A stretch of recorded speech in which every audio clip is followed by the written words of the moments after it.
এখন দেখো, এখন হলো আমার স্কারিং করতে হবে। তার আগে বুঝতে হবে ফ্যাব্রিক কি। ফ্যাব্রিক মানে কাপড়, এটা তো আমরা জানি।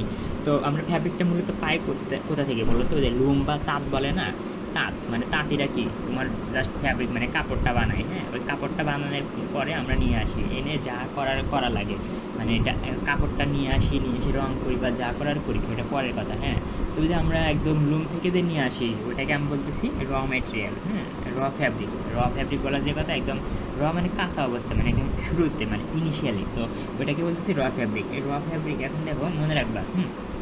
ফাইবারে মনে করো এটা কি আমার ফাইবার তো অনেক চিকন, মনে করো এটা আমার ফাইবার। তো ফাইবারের ভিতরে কি সৃষ্টিগতভাবে, ফাইবারের ভিতরে কি সৃষ্টিগতভাবেই কি তার ভিতরে কী থাকে, বিভিন্ন ধরনের তেল চর্বি থাকে, অর্থাৎ ফ্যাট ওয়েলস এবং তেল চর্বি জাতীয় পদার্থ ওর ভিতরেই থাকে। আমার পেটের ভিতরে কী আছে বলো, নারী ভুঁড়ি আছে, তেমনি ওই মনে করো এটা ফাইবার। এই ফাইবারের ভিতরে কী আছে, তেল চর্বি আছে। আমরা দেখতে পারি না, তবে আমাদের বিশ্বাস করে নিতে হবে, কারণ এগুলো তো প্রমাণিত। তো ফাইবারের ভিতরে কী থাকে তোমার, এরকম তেল চর্বি এরকম অনেক পদার্থ থাকে। এখন এই তেল চর্বি এগুলো আমাদের কোনো কাজে লাগে না, এগুলো আমাদের কিন্তু কোনো কাজে লাগে না। হ্যাঁ, তো আমার ফাইবারের ভিতরে যে তেল চর্বি মানে ইম্পিউরিটিস মানে অপদ্রব্য, তাই না? ইম্পিউরিটিস বলতে ওদের তেল চর্বি এগুলোকে বোঝায়। তো আমার কী করতে হবে, ফাইবারের ভিতরে যে তেল চর্বিগুলো আছে ওইগুলোকে কী করতে হবে, ফাইবারের ভিতর থেকে বের করে আনতে হবে, অর্থাৎ ফাইবারের ভিতর থেকে রিমুভ করতে হবে। এটা তো আমি চাইলে রিমুভ করতে পারবো না, তাই না? তার জন্য কি আমার বিভিন্ন ধরনের প্রক্রিয়া দরকার। মানে তো তার আগে আমি বলি, দেখো আমরা তো ফাইবার পড়ছি, তাই না? দুইটা জিনিস তো আমরা ভালোভাবে জানি, একটা হলো ক্রিস্টালাইন আর একটা কি অ্যামরফাস। ক্রিস্টালাইন রিজন আর একটা কি অ্যামরফাস রিজন, এগুলো কিন্তু আমরা খুব ভালোভাবে হালকা পাতলা জানি, মানে অনলাইনে পড়ছি। তো ক্রিস্টালাইন মানে কি, যখন মনে করো পদার্থ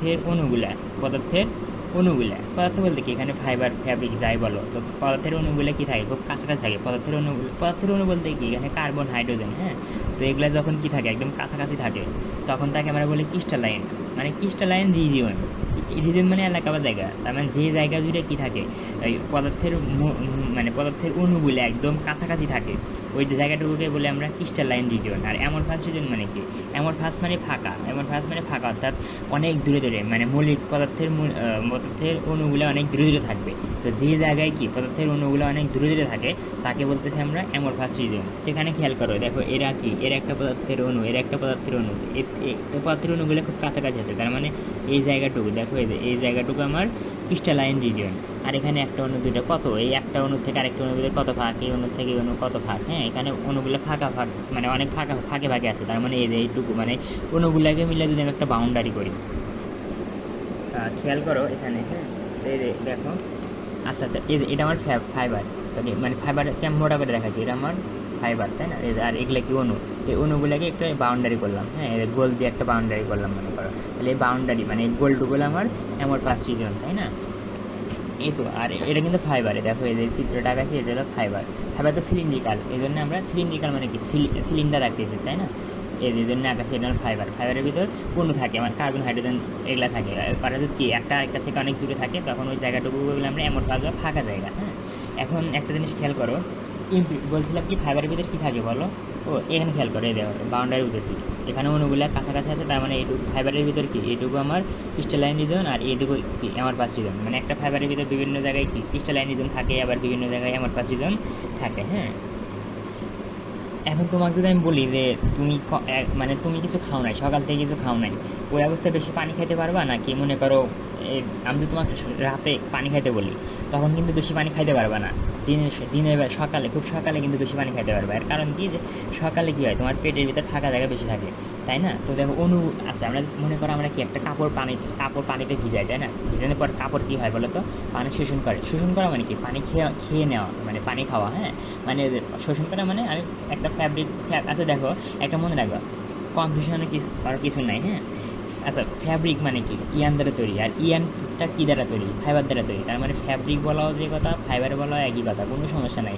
দেখো ফাইবারের ভিতরে ইম্পিউরিটিস আছে, তার মানে কি আমি বলবো ফ্যাব্রিকের ভিতরে ইম্পিউরিটিস আছে, যাই যেটা বলে কোনো সমস্যা নাই। ফাইবারের ভিতরে ইম্পিউরিটিস থাকা মানে আমার ফ্যাব্রিকের ভিতরে ইম্পিউরিটিস থাকা। এখন দেখো, তার মানে কি, আমরা যদি কাপড় পানিতে ভিজাই, কাপড়টা কী করে, পানি শোষণ করে, আচ্ছা, এখন পানি শোষণ যে করে, পানিটা ঢোকে কার, পানি শোষণ করা মানে কি, ওই মানে ফাইবারের ভিতরে পানি ঢুকে যাওয়া। পানি ঢোকেই কার ভিতরে বলো তো, কোথায় ঢুকবে? এই যে এখানে একটা মনে হয় কার্বন আছে, এখানে একটা কার্বন, এখানে একটা কার্বন, এখানে এগুলোর ভিতরে তো ঢুকতে পারবে না। তো মানে অণুগুলোর ভিতরে যে ফাঁকা জায়গা থাকে, ওই ফাঁকা জায়গার ভিতরে কি পানি ঢোকে। হ্যাঁ, তো দেখো এখানে কি একটা অণু থেকে আরেকটা অণুর ভিতরে ফাঁকা জায়গার পরিমাণ কিন্তু বেশি, তার মানে এখানে বেশি পরিমাণ পানি ঢুকবে। আর এখানে কি একটা অণু থেকে আরেকটা অণুর মাঝে ফাঁকা জায়গা কম, তার মানে এখানে কম পরিমাণ পানি ঢুকবে। তার মানে কি, যখন অণুগুলো দূরে দূরে থাকে, তাহলে অণুগুলো দূরে দূরে থাকা মানে কি, একটা অণু থেকে আরেকটা অণুর মাঝে ফাঁকা জায়গায় বেশি, তখন বেশি পরিমাণ পানি ঢুকে। তার মানে কি, ক্রিস্টালাইন রিজনে কি পানি বেশি ঢুকতে পারে না, খুব অল্প পরিমাণে ঢোকে। আর অ্যামরফাস রিজনে পানি খুব বেশি পরিমাণে ঢোকে, তাই না? এখন আসলে আমি বললাম ইমপিউরিটিস। ইমপিউরিটিস মানে কি, অপদ্রব্য। অপদ্রব্য মানে তেল চর্বি। মনে করি একটা আমার ফাইবারের ভিতরে কি এইটুকু আমার একটা ইমপিউরিটিস, এইটুকু একটা ইমপিউরিটিস, এইটুকু একটা ইমপিউরিটিস, এটা একটা ইমপিউরিটিস। ইমপিউরিটিসের ভিতর তার কি, ইমপিউরিটিসের ভিতর তার পানি ঢুকতে পারবে না, তাই না? তো এই যে ইমপিউরিটিসের ভিতরে ফাঁকা জায়গা আছে, ফাঁকা জায়গার ভিতরে কি আমার পানি ঢুকবে। এখন দেখো আমি যদি কোনো কারণে এই ইমপিউরিটিসগুলো সরাতে পারি, মানে ফ্যাব্রিকের ভিতর থেকে বের করে আনতে পারি, ইমপিউরিটিস কী করতে পারি, ফ্যাব্রিকের ভিতর থেকে বের করে আনতে পারি। ইমপিউরিটিস এটা মনে করে গাঢ় কালার তার ইমপিউরিটিস বোঝানো আছে, এই ইমপিউরিটিস বের করে আনলাম, তাহলে কি এটা তো চলে গেলে। তার মানে দেখো এখানে কি, এখানে যে পরিমাণ ফাঁকা জায়গা আছে তার চাইতে এখানে কিন্তু বেশি পরিমাণ ফাঁকা জায়গা আছে। কেন? কারণ কি, এখানে যে এই যে ইমপিউরিটিসগুলোর জায়গা দখল করেছিল, এখান থেকে ইমপিউরিটিস নাই, মানে পুরোটুকুই ফাঁকা। তার মানে ইমপিউরিটিস দূর করলে কি ফাইবারের ভিতর কী থাকে, ফাঁকা জায়গা বেশি থাকে। তার মানে আমি যদি কোনো কারণে ফাইবার থেকে ইমপিউরিটিস বের করে আনতে পারি, তাহলে ওই ফাইবারের ভিতর বেশি পরিমাণ পানি ঢুকবে, তার ফাইবারের কি অ্যাবজর্বেন্সি বা শোষণ ক্ষমতা বাড়ে। তার মানে আমাকে কি, আমার টার্গেট কি, যাতে আমি আমার টার্গেট মনে রাখবা, আমার টার্গেট কি, ফাইবারের শোষণ ক্ষমতা বাড়া। আবারও বলতেছি, ফাইবারের শোষণ ক্ষমতা বাড়া মানে কি, ফ্যাব্রিকের শোষণ ক্ষমতা বৃদ্ধি পাওয়া, তাই না? তো আমার টার্গেট কি, যে কোনো মূল্যে ফাইবারের শোষণ ক্ষমতা বাড়ানো। শোষণ ক্ষমতা মানে কি, পানি বেশি গ্রহণ করতে পারবো। আচ্ছা, আমরা যে ডাইং করি, আমরা কি রং করি না? রং করি মানে কি, রং পানির ভিতরে গুলি, অর্থাৎ রংটা কি, রঙকে কী করে বলো তো, ফাইবার কিন্তু শোষণ করে। তার মানে কি, ফাইবারের ভিতরে থাকা জায়গা বেশি থাকে, তাহলে বেশি পরিমাণে রং শোষণ করতে পারবে ফাইবার। হ্যাঁ, আমরা তো ওটাই চাই। তার মানে আমাদের একটা টার্গেট যে ফাইবারের কি মানে অ্যাবজর্বেন্সি বাড়ানো, মানে শোষণ ক্ষমতা বাড়ানো, যাতে পানি, তারপরে বিভিন্ন ধরনের কেমিক্যাল, অনেক তরল কেমিক্যাল আছে না, তরল কেমিক্যালগুলো কি ফাইবারের ভিতরে ঢোকে, তারপরে রং ঢোকে। তার মানে অ্যাবজর্বেন্সি যত বেশি হবে, ওই তত বেশি পানি শোষণ, ফাইবার তত বেশি, ফাইবার বলা যে কোথায়, ফ্যাব্রিক বলা তত ওই কথায়, ফাইবার বা ফ্যাব্রিক যাই বলো তত বেশি পরিমাণে তোমার পানি, রং এগুলো শোষণ করতে পারবে। আচ্ছা, এখন স্কারিং প্রসেসটা কি? স্কারিং মানে কি, যে ফাইবার থেকে তোমার অপদ্রব্য রিমুভ করা, মানে সরে ফেলার প্রক্রিয়াটাকে বলতেছে আমরা স্কাউরিং। হ্যাঁ, স্কারিং মানে কি, যে ফাইবার থেকে ইমপিউরিটিসকে মানে বের করে আনা, ফাইবার থেকে ইমপিউরিটিসকে বের করে আনার প্রক্রিয়াটাকে বলতেছে আমরা স্কারিং। আর স্যার যদি বলে তাহলে বলবা যে ফাইবার থেকে কি ইমপিউরিটিসগুলোকে রিমুভ করার প্রক্রিয়াটাকে বলতেছে আমরা স্কারিং। এখন স্কারিং কেমনে করে? তো মনে করো এই যে একটা পাত্র, সে মনে করো একটা পাত্র, হ্যাঁ, একটা পাত্রের ভিতরে মনে করো পানি দিবে, পানির ভিতরে বিভিন্ন ধরনের কেমিক্যাল দিবে, ওয়েটিং এজেন্ট, বিভিন্ন হাবিজাবি দিবে, দিয়ে ওই যে ফ্যাব্রিকটা কার ভিতর দিবে, ওই পাত্রের ভিতর দিবে। আর নিচ থেকে তো মনে করো পানি দিছে, পাত্রের ভিতরে কী আছে বলো, পানি, বিভিন্ন কেমিক্যাল মানে কি রাসায়নিক পদার্থ, বিভিন্ন রাসায়নিক পদার্থ আছে, ওগুলো গরম করে কি ফ্যাব্রিকটা আর ভিতরে দিলে কী হবে, দেখো ফ্যাব্রিকের ভিতরে কী আছে, ফাইবার আছে, তখন ফাইবার থেকে কি ওই অপপদার্থগুলো কী হবে, বের হয়ে আসবে। হ্যাঁ, বের হয়ে আসবে। তার মানে স্কারিং প্রক্রিয়াতে কী করি আমরা, জাস্ট একটা পাত্র নিই, পাত্রের ভিতরে কি বিভিন্ন ধরনের কেমিক্যাল দিয়ে এরকম তাপ দিলে কী হয়, ফাইবারের ভিতর থেকে অপদ্রব্যগুলো বের হয়ে আসে। এতে তুমি খেয়ালগুলো দেখতে পারবা, এতে বিভিন্ন ধরনের ডিটারজেন্ট দিচ্ছে, তারপরে বিভিন্ন ধরনের কেমিক্যাল দিবে, আর ওইটা তো পানি আছে, তাই না? তারপরে এর বিভিন্ন ধরনের কেমিক্যাল দিচ্ছে, আর হাতে কিন্তু কী বলো তো, হাতে কিন্তু ফ্যাব্রিক আছে। হ্যাঁ, একটুবার ফ্যাব্রিকটা দিবে আর কি, দেখো কেমিক্যালগুলো দেওয়ার পরে নাড়ানি দেবে। এগুলো তো আমরা ল্যাবে করছি, তাই না? ল্যাবে তো স্বাভাবিক ব্যাপার। এখন কি একটুবার ফ্যাব্রিকটা দিবে, আমরা বলি না ডিটারজেন্ট হয়, এই যে হোয়াইট পাউডার না কি জানি, তারপর সার্ফ এক্সেল, এরাই কি ডিটারজেন্ট, তাই না? এই যে ফ্যাব্রিকটা দিবে, দিয়ে কিছুক্ষণ রাখবে, মানে এরকম নাড়ানি দিবে। হ্যাঁ, এরকম নাড়ানি দিবে, দেওয়ার পরে দেখো ওই যে ডিটারজেন্ট দিলে দেখে কিন্তু ফেনা উঠছে, এরকম নাড়ানি দিবে, ফ্যাব্রিকটা কি এরকম নাড়ানি দিবে। তো এই যে নাড়ানি দিছে, তো কিছুক্ষণ পর কি ফ্যাব্রিক থেকে যত কি আছে, যত ময়লা, মানে যত ময়লা টলা আছে, যত ময়লা আছে, অপদ্রব্য মানে তেল চর্বি আছে, ওই ফাইবার থেকে বের আসা। দেখো ফাইবার থেকে বের আসা মানে কি, ফ্যাব্রিক থেকে বের আসা। আচ্ছা, এখন একটা খেয়াল করে দেখো, ওই যে অপদ্রব্যগুলো যে ফাইবার থেকে বের হয়ে আসতেছে, ওগুলো কি আবার পাত্রের ভিতরে কিন্তু জমা হচ্ছে, পাত্রের ভিতরে কি হচ্ছে, জমা হচ্ছে, তাই না? এখন কি তার মানে কি ওই ময়লা আবর্জনা কী করতে হবে, দূর করতে হবে, তাই না? ময়লা আবর্জনা কি মানে তেল চর্বি এগুলো দূর করতে হবে। তার জন্য কি আমার এই দেখো, এই যে নর্মাল পানি, দেখা যাচ্ছে না, এই যে দেখো ট্যাবের নর্মাল পানি দিয়ে কী করতেছি আমি, ওই কাপড়টা পরিষ্কার করতেছি, এখন আরেকটা কথা মনে করো, ড্রেন মানে কি, পানি বের করে দেওয়া, এই যে এটা কি মনে করো এই যে ট্যাবের নিচে এটা কি বেসিনের নিচে কি ফুটা থাকে না, এরকম ফুটা থাকে, ওই ফুটা দিয়ে কি পানি বের করে দিই আমরা, তাই না? ওই ফুটা দিয়ে পানি বের করে দেওয়াটাকে আমরা বলতেছি ড্রেন করে দেওয়া বা পানি, এই দেখো পানি দিয়ে ফ্যাব্রিকটা কী করতেছি, সরি মানে পানি মনে করেন যেভাবে পরিষ্কার, মানে মোট কথা পানি ফ্যাব্রিকটা আমার ওয়াশিং করতে হবে, ফ্যাব্রিকটা মানে ধুতে হবে আর কি। ফ্যাব্রিকটা এখন ঠান্ডা পানি দিয়ে এরকম পরিষ্কার করতেছি, দেখো ঠান্ডা পানি দিয়ে পরিষ্কার করতেছি, হয়ে গেল। ঠান্ডা পানি দিয়ে পরিষ্কার করার পরে কি, ওই যে তোমার অপদ্রব্যগুলো তো ফাইবার থেকে বের হয়ে আসছিলো, ফাইবার থেকে বের আসার পর তো কি ফাইবারের মানে ফ্যাব্রিকের সার্ভিসে লেগেছিলো, তাই না? মনে করো ভিতর থেকে বের হয়েছে আসা ওই অপদ্রব্য মানে ইনগ্রিডিয়েন্টসগুলো তো পাত্রের ভিতরে আছে, পাত্রের ভিতরে থাকে মানে কি ফাইবারের উপর দিয়ে, সার্ভিস মানে কি পৃষ্ঠ বা উপর দিয়ে, মনে করে যে ল্যাপটপের এর পৃষ্ঠের উপরে আমি রাবারটা রাখলাম, তো ওই অপদ্রব্যগুলো কি সার্ভিসের ফ্যাব্রিকের সার্ভিসে ছিল, তো এদের ওয়াশ করার ফলে মানে পানি দিয়ে ওয়াশ করা মানে কি পানি দিয়ে ধোয়ার পরে কী হয়ে গেলো বলো তো, অপদ্রব্যগুলো চলে গেলো, মানে ওই যে ট্যাবের নিচে যে ফুটা আছে ওখান থেকে পানি চলে গেলো, ওই পানির সাথে কি এই পানির সাথে আমার অপদ্রব্য বা ইম্পিউরিটিস মানে তেল চর্বিগুলো চলে গেলো। হ্যাঁ, আচ্ছা মনে রাখবা যে ওয়াশিং যে করতেছে এটা কিন্তু দুই প্রকার, আমার পরীক্ষা কিন্তু আসে, হ্যাঁ ওয়াশিং তো দুই প্রকার, একটা হট ওয়াশিং আর একটা কি কুল ওয়াশিং। হট ওয়াশিং মানে কি গরম পানি দিয়ে ফ্যাব্রিকটাকে ধৌত করা, আর কুল ওয়াশিং মানে নর্মাল পানি বা ট্যাবের পানি দিয়ে যে ফ্যাব্রিককে পরিষ্কার করা, মানে ফ্যাব্রিককে ধোয়া, মানে আমার ধোয়ার উদ্দেশ্য কি যাতে ফ্যাব্রিক থেকে অপদ্রব্যগুলো পানির সাথে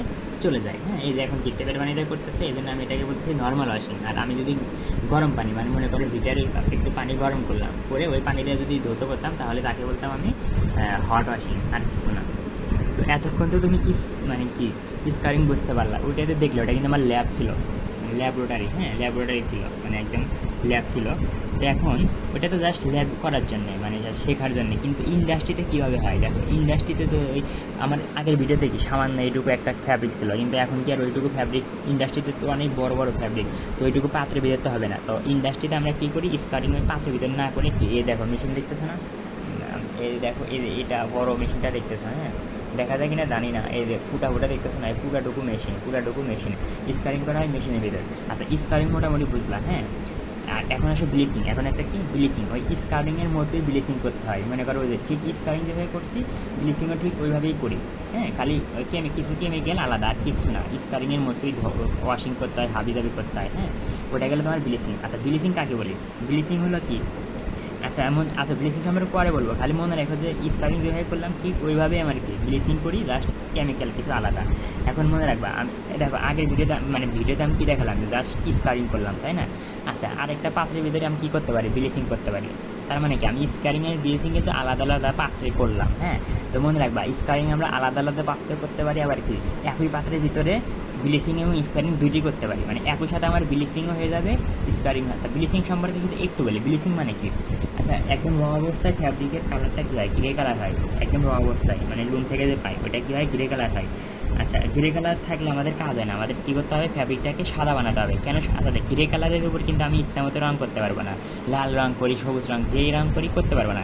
যদি আমি আমার ইচ্ছা মতো রঙ করতে চাই তাহলে কি ফ্যাব্রিকটাকে কিন্তু অবশ্যই সাদা কালার বানাতে হবে, ফ্যাব্রিকটাকে কী করতে হবে, অবশ্যই সাদা কালার আনতে হবে। তো যে ফ্যাব্রিকের গ্রে কালারকে দূর করে হোয়াইট কালার আনার প্রক্রিয়াটাকে বলতেছে আমি ব্লিচিং। আচ্ছা ওটা পরের কথা, খালি এটুকু বলতে যে তার মানে কি আমাদের ব্লিচিং আর স্কারিং এই দুইটা কিন্তু একই সাথে করা যায়, অর্থাৎ একই পাত্রের ভিতরে করা যায়। তো ইন্ডাস্ট্রিতে সাধারণত ওই কাজটাই করে। এই পাত্রটা দেখতেছে না, মানে এই যে মেশিন দেখতেছে না, এই মেশিনের ভিতরে কী বললাম ব্লিচিং এবং স্কারিং একই সাথে করবো। তো এই মেশিনের ভিতরে কী আছে, বিভিন্ন ধরনের পার্টস আছে, আর ভিতরে ফ্যাব্রিকগুলো দিব, ফ্যাব্রিকগুলো কি ওই মেশিনের ভিতরে ঘুরতে থাকার পরে ওই যে তোমার ব্লিচিং মানে স্কারিং হবে। কী হবে স্কারিং মানে মনে করো ওই ফ্যাব্রিক থেকে অপদ্রব্যগুলো বের হয়ে আসবে, আর ব্লিচিং মানে কি ফ্যাব্রিকের যে কালার আছে ওই কালারটা দূর হয়ে যাবে, মানে গ্রে কালার দূর হয়ে যাবে, যে ফ্যাব্রিকটা সাদা হয়ে যাবে। মানে এই মেশিনের ভিতরে দেখো আমি কী বলবো এটা, হ্যাঁ কার্সার দ্বারা দেখাচ্ছি, মেশিনের ভিতরে আমি স্কারিং এবং ব্লিচিং দুইটাই করতে পারবো, হ্যাঁ। এই দেখো ফ্যাব্রিক মনে করো ঢুকাচ্ছে, ফ্যাব্রিক ঢুকানো মানে কি লোডিং করা, লোডিং মানে কোনো কিছু ভিতরে অন্য কিছু ঢুকানো, হ্যাঁ এই অনেক ফ্যাব্রিক ওই মেশিনের ভিতরে ঢুকাচ্ছে। তো এদের ফুটাটা দেখতে পারো যে এই ফ্যাব্রিকটার মেশিন, এদের কিন্তু আমার মেশিন, তাই না, এদের আমার মেশিন, হ্যাঁ এই মেশিনের ভিতরে পানি আছে, রঙ আছে, বিভিন্ন কিছু আছে যাই হোক। তো এদের মনে করো এই ফ্যাব্রিকটা ওই মেশিনের ভিতরে ঘুরবে, যদি দেখার চেষ্টা করো, এই দেখো দেখো এই যে মেশিন অনেক বড় মেশিন, তো এই যে মেশিনের ভিতরে দেখছো ওই যে মনে করো যে স্কারিং করার জন্য হয়তো ডিটারজেন্ট ইউজ করছে, ওখানে ফেনা উঠতেছে, ফ্যাব্রিকটা ঘুরে আর কি মেশিন। তুমি খেয়ালগুলো দেখতে পারবা, ওই যে মনে হয়তো ডিটারজেন্ট দেওয়ার কথা দিলেও দেখো ফ্যাব্রিকটা ঘুরতেছে, ফেনা উঠতেছে, মানে ওই মেশিনের ভিতরে, যে মেশিনের ভিতরে কিন্তু এগুলো হচ্ছে আর কি। তো তুমি মেশিনের ভিতরে এই জায়গায় খেয়াল করো, দেখবা যে ফ্যাব্রিকটা এভাবে রোটেট হচ্ছে, মানে ঘুরতেছে। হ্যাঁ, এই দেখো ফ্যাব্রিকটা এরকম ঘুরতেছে, এরকম ঘুরতেছে। হ্যাঁ, তো এখন দেখো যে কাজ শেষে যায়, মেশিনের ভিতর থেকে ফ্যাব্রিক বের করে আনতেছে। হ্যাঁ, এনে যে লোকটা কিছু পরিমাণ ফ্যাব্রিক ওই যে ভাইয়াটা কিছু পরিমাণ ফ্যাব্রিক কেটে নিবে আর কি ওই সিজার দিয়ে। তো ওইভাবে তোমার কি ব্লিচিং এবং স্কারিং করে, বাকিটুকু পরবর্তী ভিডিওতে বলার চেষ্টা করি।